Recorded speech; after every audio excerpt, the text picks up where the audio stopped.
Hey, everybody, this is Ken Tucker with Changescape Web. Welcome to this episode of the Marketing Guides for Small Businesses podcast.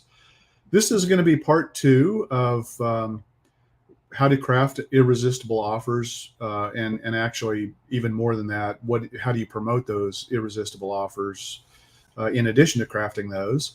And, this is just so critically important, for 2023 as you're wrapping it up and as you're beginning, 2024. And I think too many times businesses either get paralyzed on, oh my gosh, I don't know what kind of offer to run. Um, Offers that I create, maybe they're not very profitable. I mean, maybe you think that they're good deals, but maybe they're not very profitable and actually hurt your business. Or in some cases, you create an offer that your customers just might not find very interesting. So we want to work on fixing that. And I know Ian and Paul talked some about that last week. So we're going to jump in and continue that conversation. Paul, I'm going to start with you today.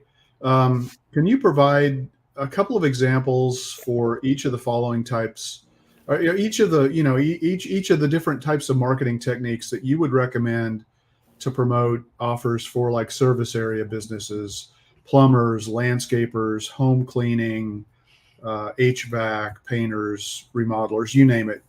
Just give me an idea using some different um, marketing techniques and channels on how you would do that. Well, I'll start with social media, although a lot of times, and we've talked about this in the past, where you have to know where your target audience is. Matter of fact, I was talking to a client about this just the other day, an attorney, and he was asking about social media, and we kind of had this conversation. I said, "Let me ask." I said, "Would you go on Facebook to find an accountant?" And he said, "Hell no." And I said, "So that's you need a presence on social media." But you do need a social media presence, and like before and after photos, especially if you're a remodeler. Pinterest might be a good platform for you. uh, Facebook, before and after. If it's a visual type of business, social media can be really good for you.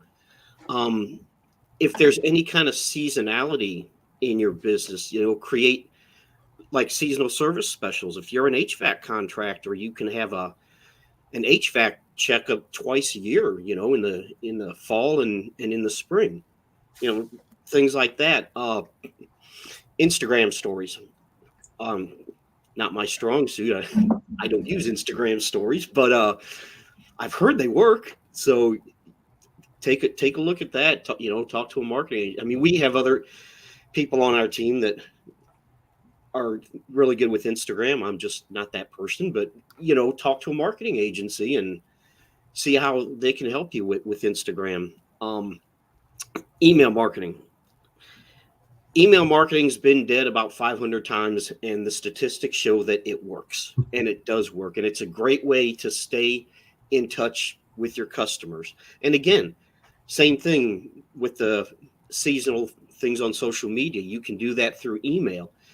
You can offer referral discounts, have put a referral program in place, and automation. We've talked about this in the past. Automation, create automated email sequences, and make sure that in your emails you have an unsubscribe link, and don't make it convoluted. And the reason I say this, I've noticed this recently because I unsubscribe from a lot of emails.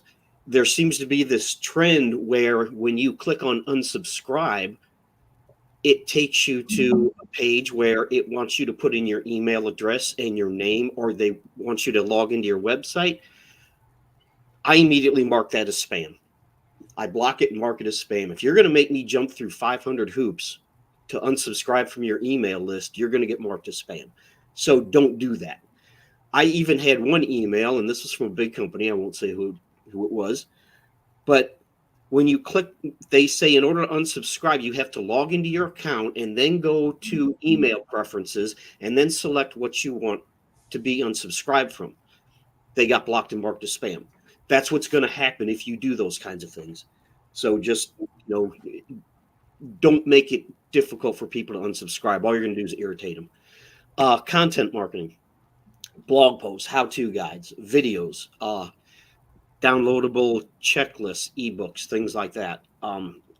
Content marketing works, especially if it's done correctly. And this is, I know money is finite and people have budgets, but ideally you really want content for each stage of the buyer's journey. And that's a process. SEO is a marathon, not a sprint. And that's what content marketing is. Content is SEO and marketing and all those things. And it takes time to get all this content in place. So just plan for that. So can I jump in real quick on that? What's that? Sure. Yeah. So like with the downloadable checklist, that might not come across as being real obvious that that's helping you promote an offer, right? So the way you handle that is, when somebody downloads that checklist, you talked about email marketing. So, when you deliver that checklist, you could say, oh, PS, by the way, we've got this, home winterization special going on. Or, you can even create like the last page, like if it was an ebook, the last page could be that specific offer that you're running, and then the inclination is people are looking for somebody to help them solve a problem. They may not be thinking that they want to have somebody, that they're ready to contact quite yet. But when they see your offer packaged with something that's solving their problem, then they may be more likely to take action. So even though it's not obvious, it's a really powerful way to get people to take your offers that you've put together if they're irresistible offers. Yeah, definitely. And the whole idea of offering these checklists and things like that is to get their email addresses, and which goes back to what I said earlier, make it easy for people to unsubscribe. They're giving you their email address because they want the ebook or whatever it is. That doesn't necessarily mean they want to get your emails. So make it easy for them to unsubscribe or have an option. I just have an opposing view of that a little bit, Paul, that I wanted to share just for our listeners to bring a different viewpoint.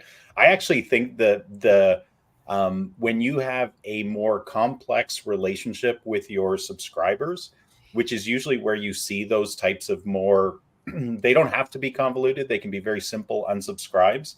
But the user preferences, that's where you brought that up as an example. I actually think that is a best practice. And I think companies that offer different types of communication channels and different types of subscriptions to their visitors, their users, people that have opted in, that is a best practice. And the reason it's a best practice is because you can offer, say you have tips and tricks, say you offer deals, say you offer latest blog posts, say you offer other things. Maybe you even have membership levels where people are invited to certain types of training. In those types of scenarios, not everybody wants every type of communication coming to their email. And that gives them the opportunity at the time of subscription to actually opt into whatever they want. And in the same token, they can opt out of whatever they want when they unsubscribe. So it is a best practice. I highly recommend it for businesses offering multiple forms of communication type subscriptions. But still, just to support what you've said, the process should never be convoluted. And I've been in the same scenario that you were talking about, Paul, where I just didn't want communication from that business anymore. And usually they have like an unsubscribe from all button and click submit, right? That is the absolute best practice that I've seen from subscription preferences. I should have clarified that. If I hit unsubscribe and it takes me to a page which has unsubscribe from all or choose what you want to unsubscribe from, I agree 100%. If I hit unsubscribe and it says log into your account or enter your email address in your name, and then that's going to take you to another page, that's going to get you marked as spam. Right. Yep. Making you jump through hoops. Yep. Yeah. The other thing I want to add, Ian, is, there are a lot of people who, just because you subscribe to one list, they assume that you want all lists. And even though you're talking about a best practice, and I absolutely agree with that, I'll tell you from personal experience, I sign up for something. All I want is a simple piece of communication around a specific topic. And all of a sudden I'm getting emails from every possible topic and channel. And, thing from a business that I never wanted. And if you make me jump through hoops to unsubscribe, you're probably not going to like the outcome of what I decide to do, because you're wasting my time massively at that point. For sure. So, And the best so it's a practice. bad actor. That's not a best practice. That's a bad actor practice. And that's the No, difference. and what I'm going to say is the best practice, and that's Exactly. at the time of subscription, it's totally a best practice for the business to then say, hey, thanks for subscribing to this list or this area. Did you know we also offer these? But yeah, when they auto subscribe you to other lists, that's horrible. And you're absolutely right. That is kind of a bait and switch type scenario, which nobody appreciates. But yeah, there's ways of doing it well, and there's ways of not doing it well. And I think we've all seen scenarios on both sides of that case for sure. Yeah. The bottom line is your list is gold. Yep. You know, and it's one of your most valuable business assets, and you need to treat it with the respect and the trust that your subscribers deserve, and that's really key. So if you're uncertain about it, either ask somebody, or maybe you just don't do it, and you keep communications as simple and pure and clean as possible. Yeah. Sorry, Paul. Yeah. Did you have any other examples of marketing channels or tactics that you want to kind of go through? Yeah, search engine marketing. These are ads. These are Google ads, Bing ads, Facebook ads. You know, it's paid advertising in some form. Now, it's good. You know, if you don't rank well, it can be a way to bring in business. But keep in mind that the average click-through rate on these ads is 4 to 6%, maybe higher in some industries, but that's basically an average. And that's just people clicking on the ads. That's not necessarily a conversion. You know, we have a client that I'll bet 85% of their business comes from Google ads. And if he ever stops paying for that his business goes away. So you definitely, it should be part of your strategy, but it should not be your only strategy. So, Paul, since we're talking about offers, and we're talking, and in this case specifically for service area businesses, what do you see in terms of the different ads that businesses are running on a platform like Google or social media? Do they have offers, promotions, discounts in those ads, or does it just say sign up for your annual clean and check now? Usually they're not running any kind of offer promotion, which is a mistake, because if you know you want someone to click on your ad, you're paying for that. So making some money is better than making no money. You know, I mean, so you should be offering some kind of promotion. And if your competitors aren't, it doesn't have to be anything huge. But if your competitors are offering a promotion and you're not, your ad probably isn't going to get clicked on. So you definitely have to know what your competitors are doing. And yes, I think you should be running in some kind of offer or promotion. But the reality is most service area businesses aren't doing that. Most businesses in general probably aren't doing that, right? Well, true. Yeah. With Google ads and specifically. All right. Okay. Anything else you wanted to add? Well, I can go through a few things real quick. Search engine optimization. I talked about that a little bit. That's a process and it's a strategy, and it's something that definitely needs to be done. Partnerships within the local community, you know, referral programs, things like that. You know, if you're, you know, these BNI groups, you know, networking events, things like that. And then there's traditional advertising, you know, postcards, mailing postcards, door hangers, putting an ad in a local magazine, things like that. I talked about referral programs a little bit, and loyalty programs. Offer loyalty programs for your. Me and Ian talked about that a little bit last week. So loyalty programs can be very effective. Yeah. All right, cool. So Ian, I'd like for you to do this, you know, kind of cover the same topic, but focusing on retail shops, restaurants, fitness centers, brick and mortar businesses where people actually go to the physical place of business. So that could also be like chiropractors or dentists, right? So, and if possible, give us a few examples when you're going through how to utilize some of these different channels or marketing tactics to be able to promote your offer. Sure. So I'm going to start off with email because, as we said, email has one of the highest returns on investment. So I think, and as you were saying, your list is gold. And so for most brick and mortar businesses, they've started to collect contact information, email information, hopefully also mobile phone numbers so that they can text to their customers. But this is your gold. This is people that have already tried you. A large percentage of them are going to be your fans. And they are also going to be your referral partners, right? They're the people out there that are going to be talking you up and saying how great a business you are. So email marketing, I think, is one of the lowest hanging fruits for any brick and mortar business. And so, having an offer, an irresistible offer, you should be thinking about these things really on you can chunk it out by quarters. But really, you should be, if you sit back and you think about kind of a strategic plan for your brick and mortar business, you should be thinking annually. And one of the reasons why you should think annually is because of seasonality. So we're just getting into, in the US, we're just getting into Thanksgiving, and then Christmas follows shortly. In Canada, we've had Thanksgiving. We're already gearing up for Christmas.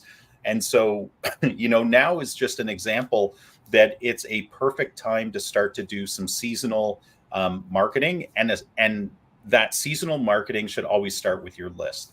So offering exclusive offers to people within your list is a fantastic way to get them in.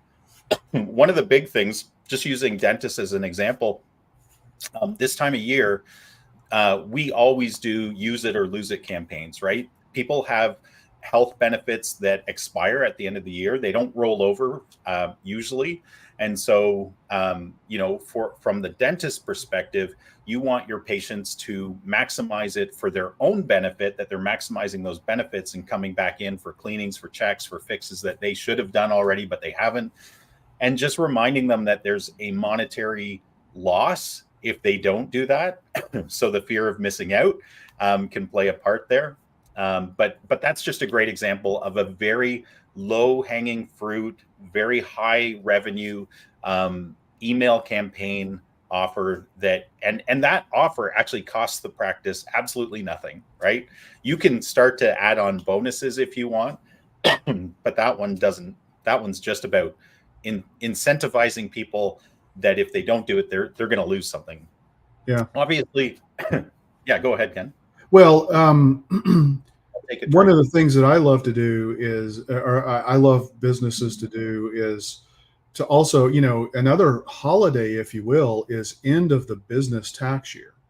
Yeah. And so if you're a brick and mortar business, any kind of business really, but if you're a brick and mortar business, like if you're a fitness center, maybe if a company is wanting to offer some kind of an employee benefit program, and maybe you can run an offer for them to buy a certain number of gym memberships as a part of a company benefit. And I'm not a tax accountant, so this is not tax advice. But sometimes it's worthwhile, many times it's worthwhile for a business to make an investment in this tax year to take down their tax liability, but to pre-buy something for the upcoming year, because you're getting it on this year's tax books, which could be advantageous. And you should seek, tax advice and whatnot to see, first of all, if that's an appropriate expenditure. But it's such a great year. And so many businesses just don't even think about that. It's just crazy. Yep. Consult your accountant, because I know where I live right now, we actually have some incentives that are stopping at the end of this fiscal year or calendar year. And they are incentives by the government to do capital expenditures. And so there's some great benefit to businesses that do that by the end of the year. And I think a lot of provinces, states, countries are doing this more, especially post-COVID, to help businesses get back on their feet and to generate more in the economy. So a great Um, example there for brick and mortar would be somebody who sells computers or printers or equipment. Every business can pretty much take advantage of that. And if you've got an incentive from the government, there's that bonus, but then there may also be the tax benefit to get the expense on this year's tax books. that's right. Yeah.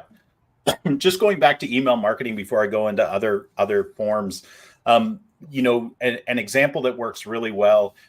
Just thinking about another type of brick and mortar. So you're a store, you sell a product of any kind. It could be anything from cosmetics to clothing to pet supplies.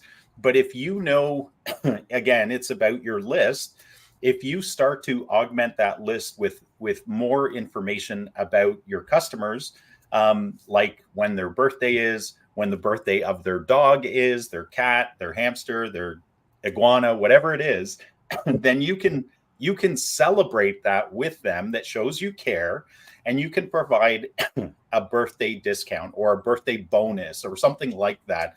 And people love that because, first of all, it shows that you have a true connection with them. You actually understand and care that they have a birthday and that you're offering something special to them on their birthday. I get these from one of my favorite things, and I don't do it a lot because it's so high in sugar, but Booster Juice. I don't know if you guys have Booster Juice, but like Booster Juice is one of my favorite beverages, and they know my birthday, and they always send me a birthday thing saying, come in for your free drink. And I'm like, absolutely, I'll be there. So Yeah. And of course you end up buying more when you're there for your family and stuff anyways. So some other forms.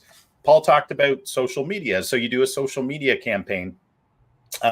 You offer something that if people redeem it, if they share a post, and then if they do some sort, like the action would be share a post, and then if they come in and show that they shared a post, they can get a special bonus or discount or something like that. So you're trying to create, first of all, an enlarging on social media, right? The whole point is to connect with people. But then if you can generate the sharing of your information, that's how you start to get, I hate to use the word viral because it's not really viral. It's just like, how do you incentivize people to start to spread the word that is of benefit to them and to you?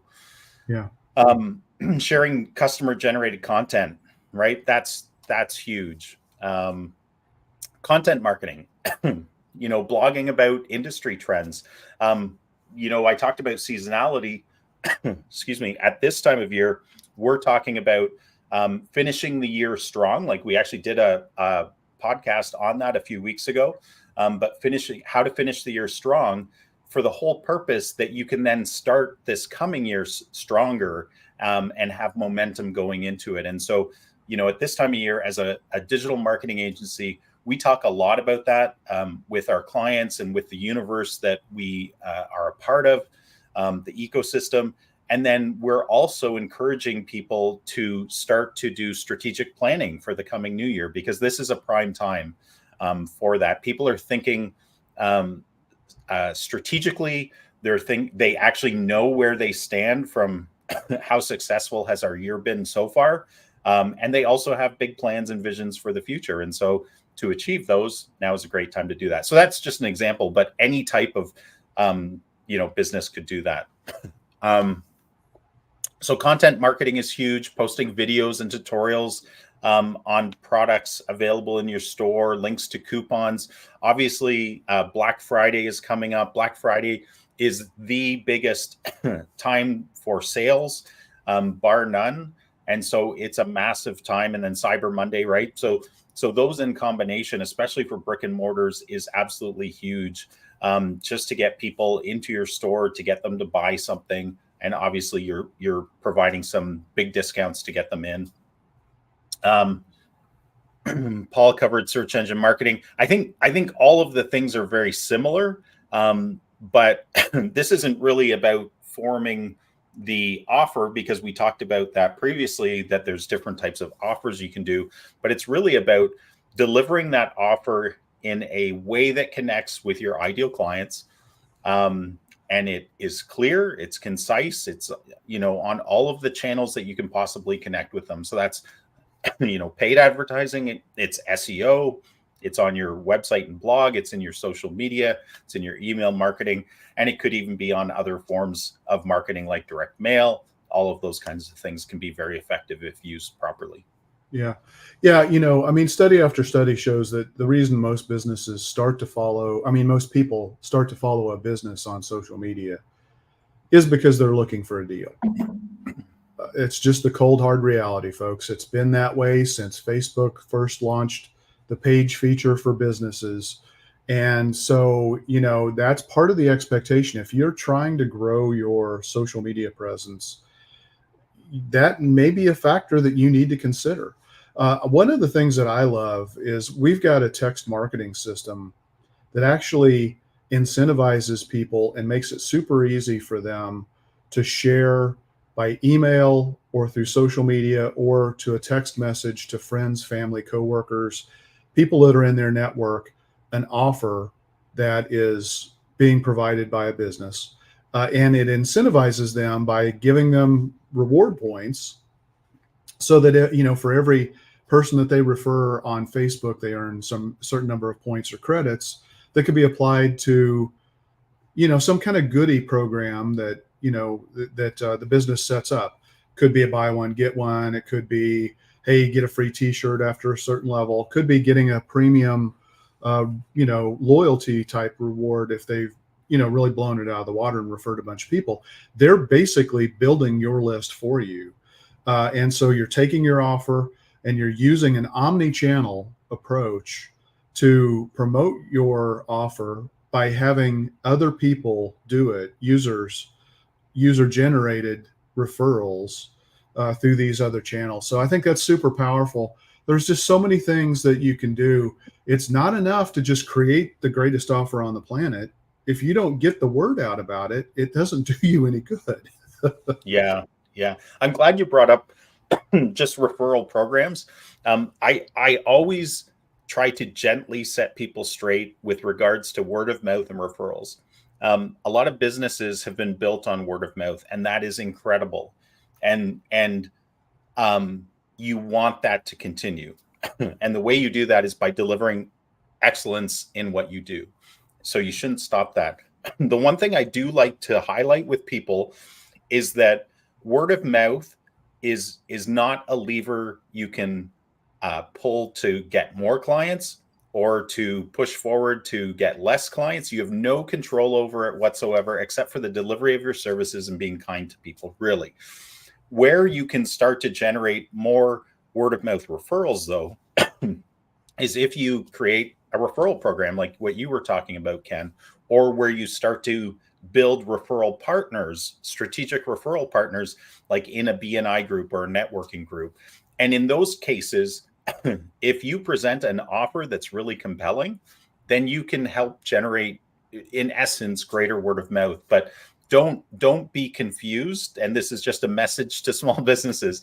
Do not be confused that word of mouth marketing is a strategy, because word of mouth marketing can be a strategy if it's actually strategic. But if you just mean we just naturally grew because of word of mouth, that is not a strategy. That is a happenstance. That is a very good happenstance, but you have no control over that whatsoever, other than delivering great service, which you should be doing anyway. So, you want strategies that are going to help you be able to control the growth of your business. So that's my little soapbox moment for the day. Yep. Awesome. So really the last category of business, I mean, I generally kind of lump businesses into one of three categories with the types of clients I work with. I don't work with a lot of online only businesses. So maybe I'm missing a bucket or so, but the last bucket I want to talk about are professional services businesses, Paul. So these are like law firms, accounting firms, consultancies, business coaches, people like that. We've talked about the different channels, that and tactics that are out there. Anything jump out to you in terms of how professional services business might be able to promote their offers? Yeah, it's really interesting that the channels themselves are pretty much the same, but it's more how you utilize them. For example, and I talked about a little bit earlier, social media, know where your target audience is. If you're a professional type business, you might want to put some effort into LinkedIn. Whereas if you're, a plumber, a roofer, some kind of service area business, LinkedIn may not be the best channel for you, but for professional service, law firms, accountants, things like that, LinkedIn can be a really good channel. And now you can share success stories on Facebook. You have to be careful with that, especially if you're in legal, finance, anything like that. You have to be really careful what you say. But one thing you could do Q&A sessions. You can do Ask Me Anything sessions, but again, you have to be careful with that because you never know what people are going to ask. But those AMAs have become popular lately. And again, email marketing. And this kind of goes back to what we were talking about earlier, is that if you're a financial advisor, certain clients may have certain services with you, and you probably want to send them newsletters and updates about those things, assuming they opt in. But it's also a good opportunity to mention other services that you offer. Now, if you're an attorney, if you're a traffic attorney and you notice you have certain clients that tend to get a lot of tickets like I used to, then in email. I don't drive much anymore now. That explains so much, Paul. If you've ever ridden with Paul, you would not be surprised. I have. I'm still recovering. But for an attorney, I mean, let's say you're a divorce attorney or a family law attorney. I mean, how often do people need that? It reminds me, there's a show that used to be on called Last Man Standing, and the guy owned like 20 or 28, this huge amount of outdoor stores, and he'd been married like 4 times. And it's so, maybe you're a divorce attorney that has a client like that they need your ongoing services. But it's kind of the same issue with roofers. We have some roofers as clients, and that's all they do. Well, how many times do you need a roof? There's really no recurring service there. So I guess you could send emails about what to look for.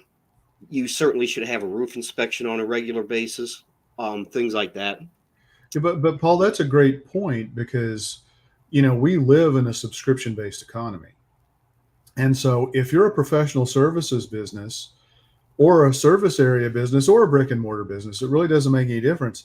If you haven't figured out a way to create some kind of subscription model, you're missing a big opportunity. And one thing that jumps to my mind for professional services is, education, courses, memberships where they can sign up and get access to information, business consultant, have them sign up to take courses on how do you calculate ROI, or how do you do product development, stuff like that.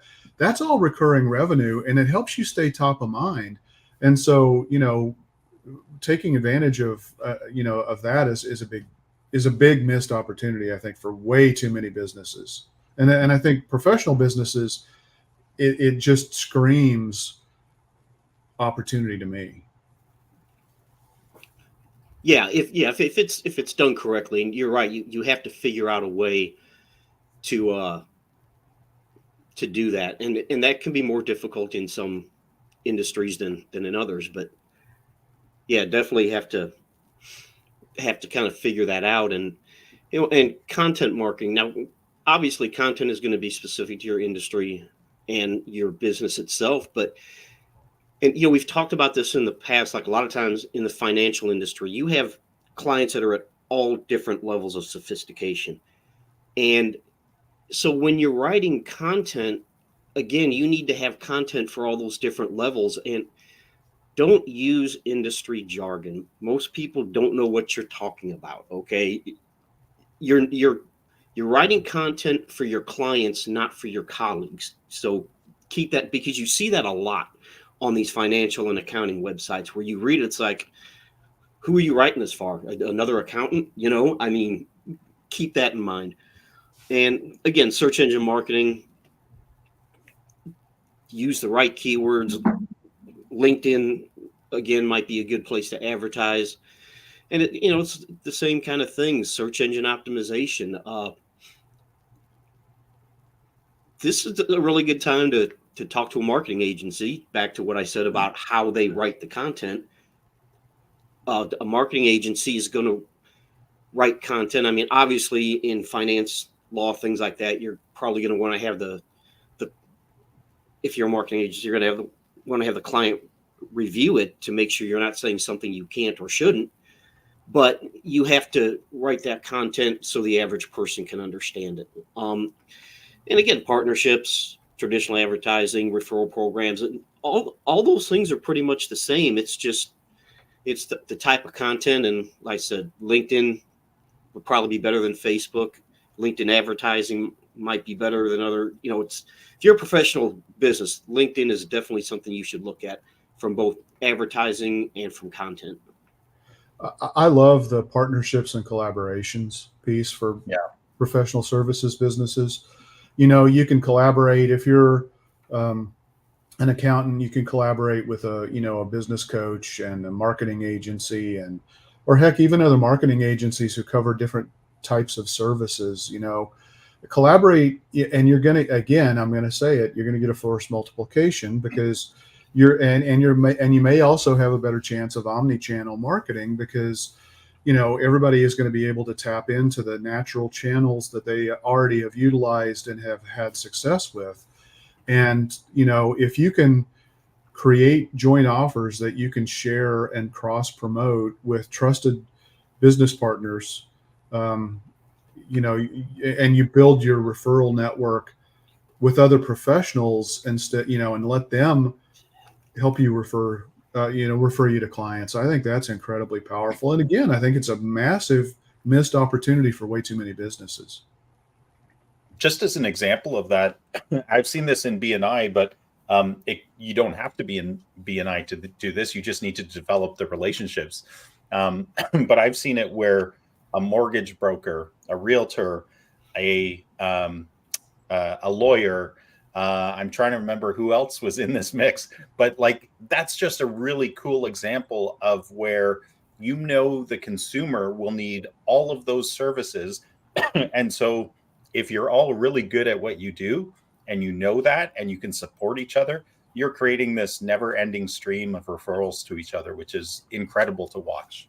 Yeah. And so you need to educate your partners on what your offers are and how to talk about them and when to not talk about them and just refer you.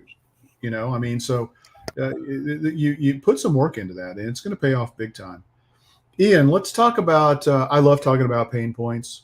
And again, I think a lot of people, when they craft offers, they come up with something that they think is cool, that sounds really great and appealing to themselves, but they don't step back and they don't put themselves in the customer situation and look at what pains are the customers having. So can you talk about the role that focusing on customer pain when you're creating your offer plays in increasing conversion and, more importantly, offer redemption? I mean, just because somebody claims an offer doesn't mean that they redeem the offer. So can you get into that a little bit? Yeah. And just another kind of, you were just saying, sometimes businesses make offers or create offers that don't really fit with, they come up with it with just out of the blue because they feel it's a good fit for their business.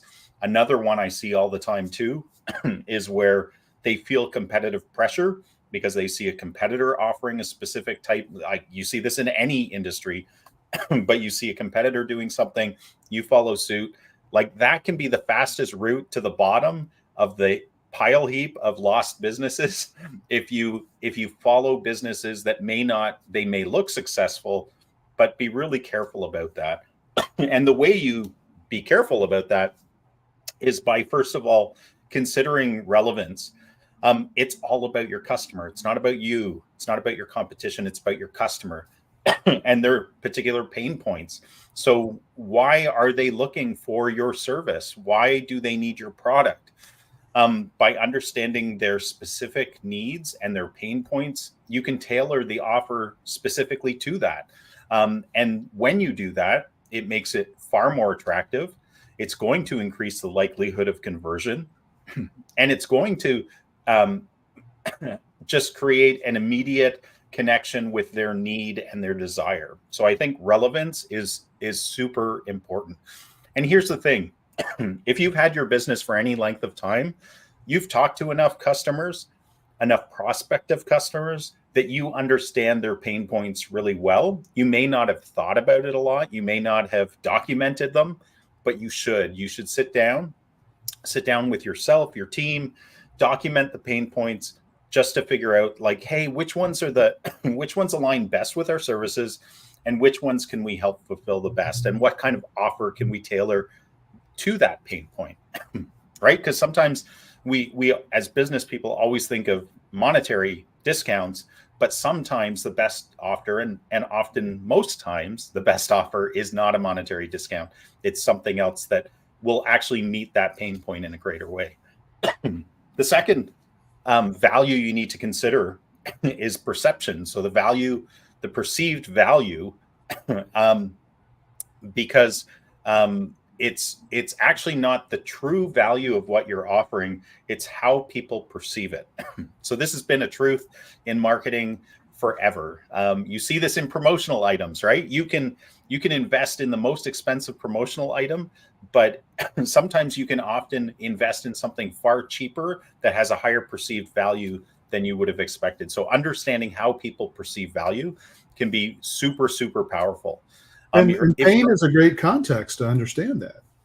Yeah, absolutely. Well, and pain, there's different types of pain, right? There's pain that requires immediate removal, right? You cannot continue on the way you're continuing on without immediate action. And I think we're going to get into some of those a little bit later. Is that right, Ken? Yeah.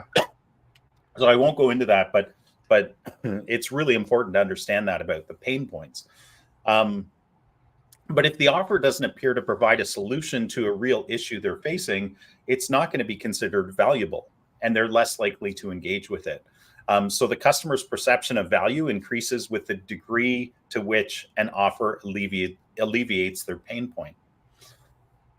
Trust and credibility. When you show that you understand and you can address the customer's problems, it builds immediate trust. Right? You're an empathetic provider of a solution, and empathy is massive. And we'll get more into emotional connection in a second, but trust and credibility, showing that you have the skills, you have the means, you have the systems and processes, whatever it is you're offering, you have the ability and the credibility, because you have a proven track record of solving those pain points with other customers in order to solve their pain.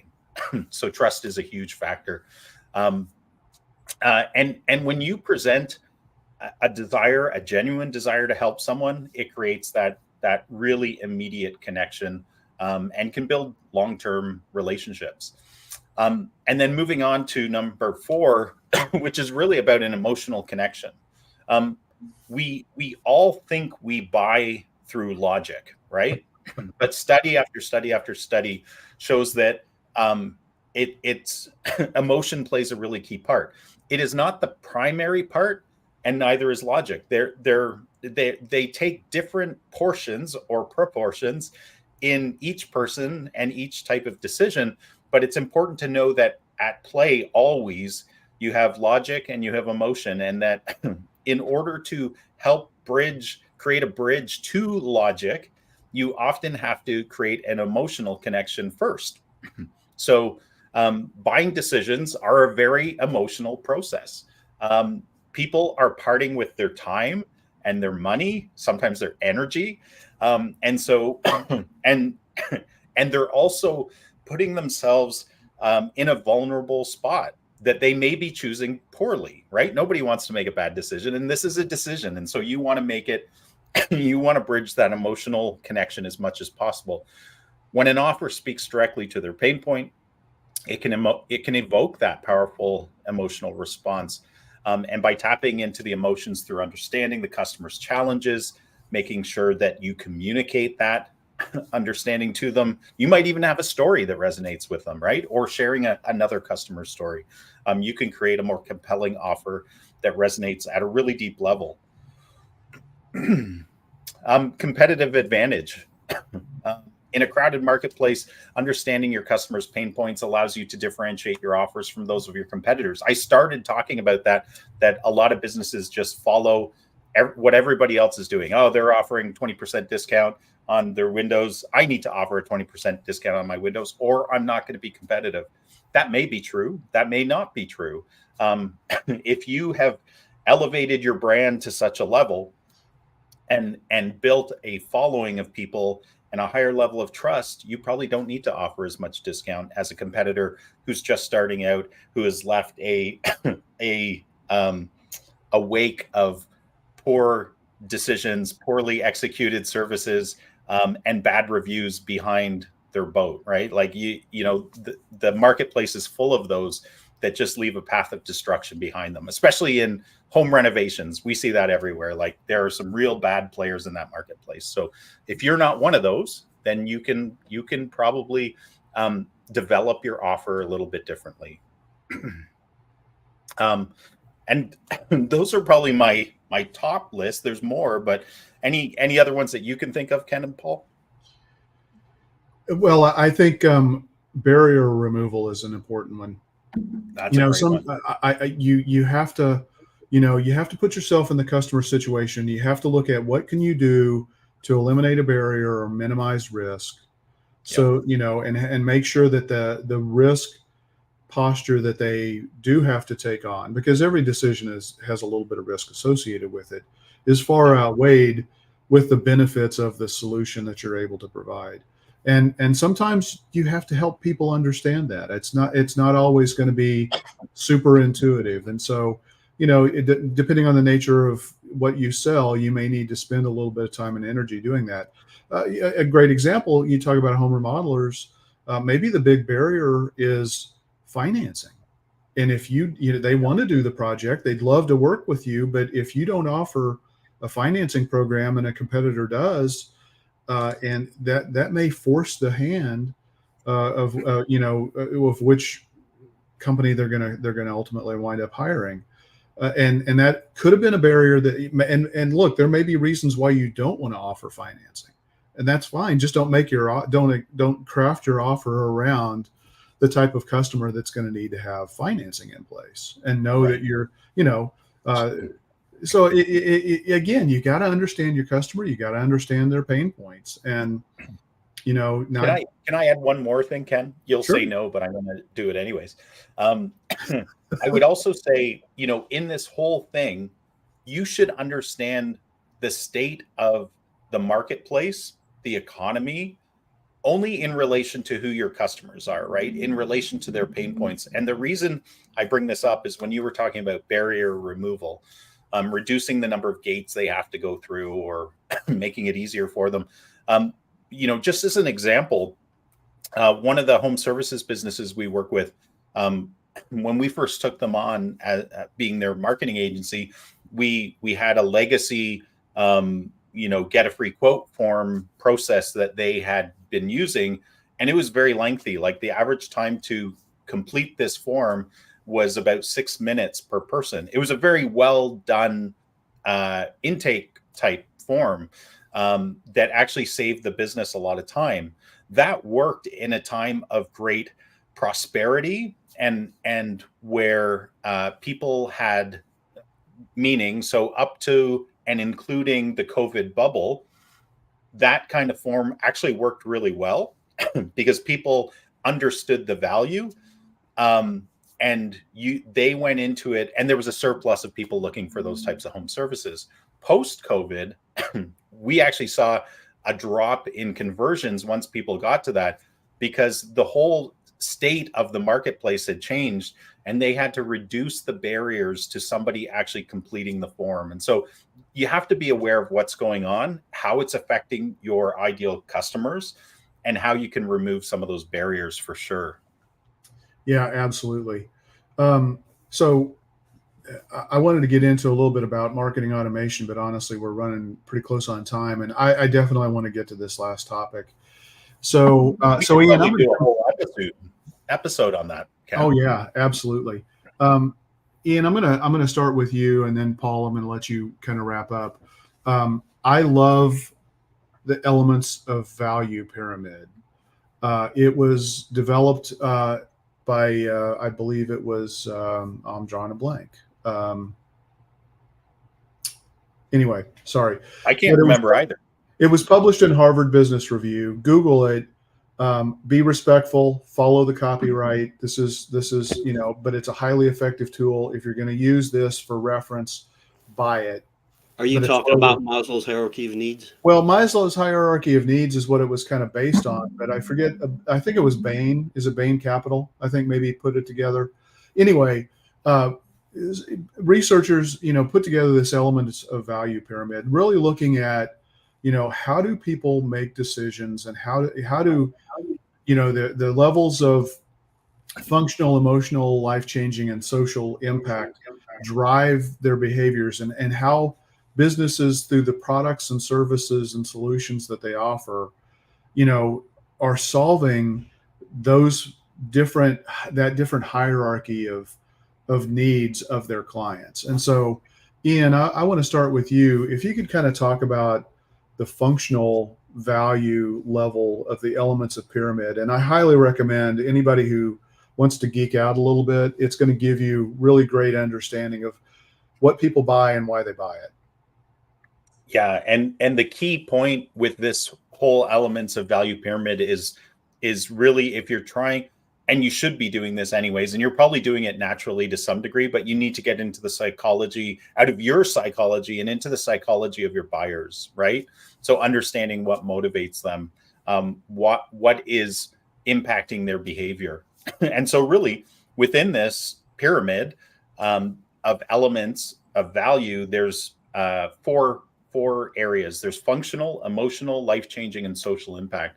And so the functional area, which you've asked me to talk about, Ken, is really things that are quite pragmatic, right? So at a functional level, does your offer, your service, does it reduce effort on my part? A good example is like a grocery delivery service. Nowadays, it's even just a grocer that has a checkout line rather than you doing self-serve checkout. So that's kind of the highest level. Does it save me time? Does it simplify my life or a process that I do? Is there, if I'm banking, does my banking app make my life easier? Does it make me money? That's super functional. Is it an investment tool that helps me identify more profitable stock options? Or it could be anything. Actually, I see one of the things I see happening, going back to just the app or simplifies, is we see this with, because we have dog. And so our vet even has like a online subscription process where you can set up a subscription for your dog food. You can make adjustments to that over time. And like, it just makes your life easier. The food just magically appears at your door rather than, having to go to the vets. And there's a subscription-based model too, right? Yep. Does it reduce normally cost? It was a buy as somebody thought about it, and maybe they'd go to somebody else and buy from them or buy another product. But now they're a subscription, so you get recurring. You're staying top of mind. It's good for them. It's good for you. It's a model that works. And what's really cool about that's a really interesting model to look at sometime for us. But what I love about that particular subscription model is it has nothing to do with the vet. It's actually the dog food company that has created the subscription engine. The vet gets a QR coded postcard that they hand to the customer. You, as the customer, get 5% off the order that you would normally pay to the vet, and the vet gets a higher kickback as well. So it's a really interesting model where the manufacturer has created an ecosystem that is, in essence, creating a closer tie to the customer, but it's beneficial to everybody along the way. And it builds loyalty, additionally. So, I mean, it's a great model. Yeah. Some other functional values are: does it reduce cost? Does it reduce risk? Does it help me organize my life? Does it help me integrate different things that I use? You see this in the software industry all the time. Does my software talk to another software I use? Does it connect? a social media platform designed for professionals to network and connect with their industry connections, or does it inform? So those are some really practical, pragmatic, functional values that are kind of at the top of the pyramid. Yeah, I mean, I kind of see this level, when you look at Maslow's hierarchy of needs, it's really kind of that safety, security, and existential issues are largely solved in this area of the pyramid. All right, Paul, let's wrap up with you. So there are three other layers of the elements of pyramid, and it's a pyramid. So Ian talked about the base level, which has a bigger set of things, and it kind of gets more narrow as you go up to the top of the pyramid. So Paul, talk about just giving a couple of examples of emotional. I inverted the pyramid somehow. I meant at the bottom. Emotional, life-changing, and social value impact. Paul, if you could kind of just give us a quick rundown of those and maybe a couple of examples that fit into those.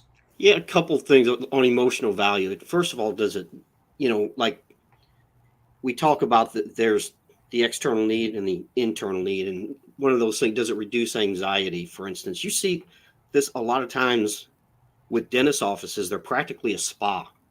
They want you to relax, because no one likes to go to the dentist because there's this loss of control, and so they do everything they can to reduce that anxiety. And the other thing is, everyone is selfish to some point. It's like the first 10 questions is, what's in it for me? Okay, how does it reward me? You have to address that. And a lot of nostalgia, and I'll get through this pretty quick, but a lot of you see this like with candy shops or what is it, the root beer float things, whatever they are. It works. There's downtown St. Louis, there's a little candy shop in there forever, and people love going there because it's a nostalgic experience. I can't think of the name of it, but you're talking Crown Candy? Yes, exactly. See, you knew what it was. I did, yeah. I didn't. Never been there. And I've never been there. Me neither. I've just heard of it. And then, life-changing value. Okay, does it?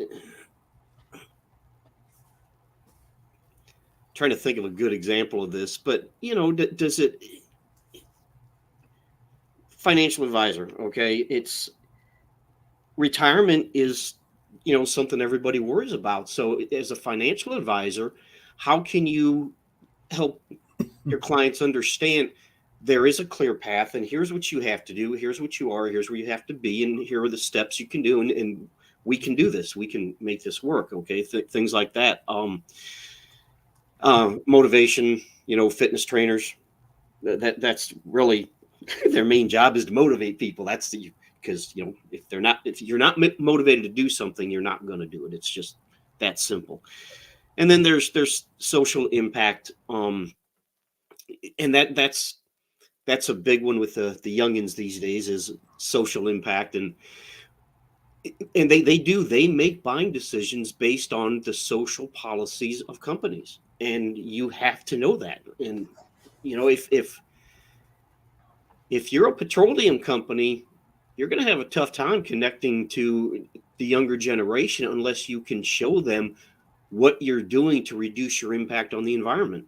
So it's just a reality of the world we live in. Yeah, I think there's so much in this elements of value pyramid. It's an episode in and of itself for sure.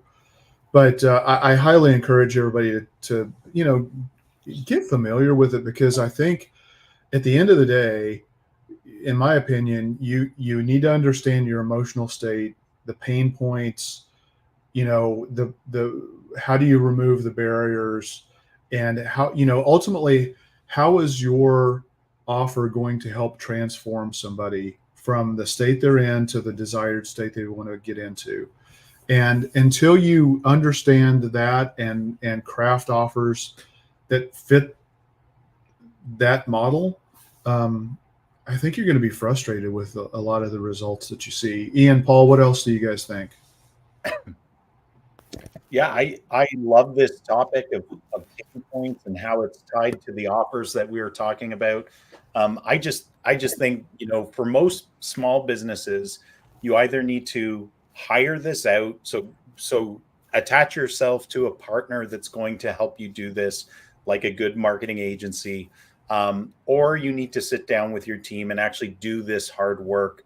It takes work, but it will pay off for itself. It will pay for itself, meaning, like, if you're doing offers anyways and your offers are not producing results like they used to, then even if they are, you owe it to yourself to do this. And yeah, I think this is a great topic, Ken. Good job.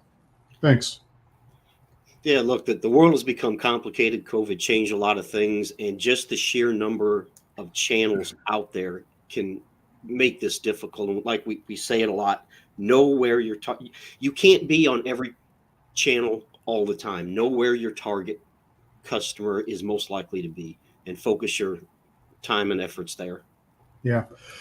I'm just going to wrap up by saying that there's a company whose name rhymes with a famous mustard commercial, starts with gray, that it's specifically designed to help businesses create offers and get people to buy, and it's very good at that, but it's typically really bad for the business because the offer structure requires such a discount and such an investment to where it literally can bankrupt businesses if you're not careful. So offer creation, while critical for success, can also be kind of the death blow to your business if you're not careful with it. So like Ian said, you got to take this seriously, work with some experts to really make sure you're doing the things that are going to reward your business financially, with customer loyalty,